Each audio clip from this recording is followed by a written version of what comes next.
မင်္ဂလာပါရှင်ဒီတစ်ခါကကျမတို့မိသားစု family trip လေးပေါ့နော်ဒီအနံကိုသွားခဲ့တဲ့အကြောင်းလေးပြပြချင်ပါတယ်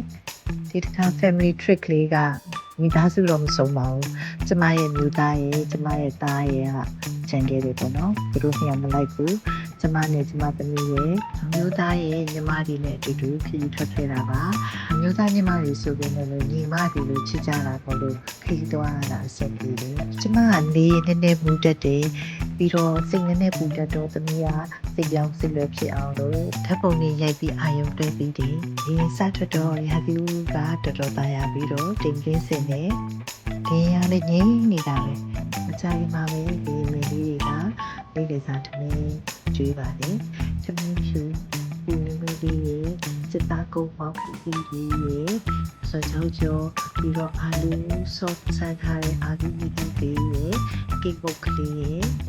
လက်ကော်ဖီတစ်ခွက်လည်းပါသေးတယ်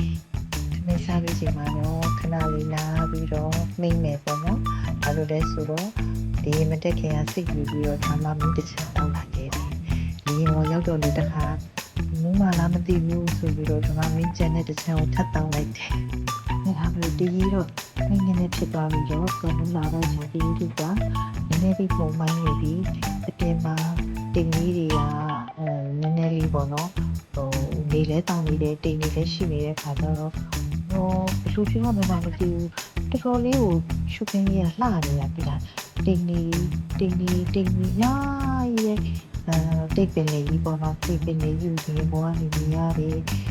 ကြည့်လို့လည်းကောင်းနေရှင်ထဲမှာလည်းကိုသိမ့်သိမ့်နေ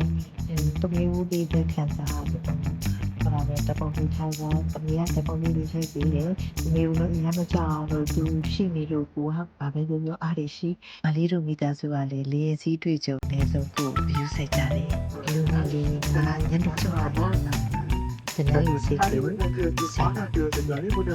6နာရီခွဲလို့ဆိုပေမဲ့ပြန်လာကြတော့တစ်သိန်းကဒီဘက်လောက်ပါတဲ့အတွက်ကြောင့်မလို့မိုးချုံနေပြီမလို့9နာရီလောက်ရှိနေပြီမှောင်နေပြီဘေးစိတ်မှာမြည်ထွန်းတာလင်းထင်းပြီးတော့တိုင်လာမြင်တော့စိတ်ထဲမှာတမျိုးပဲ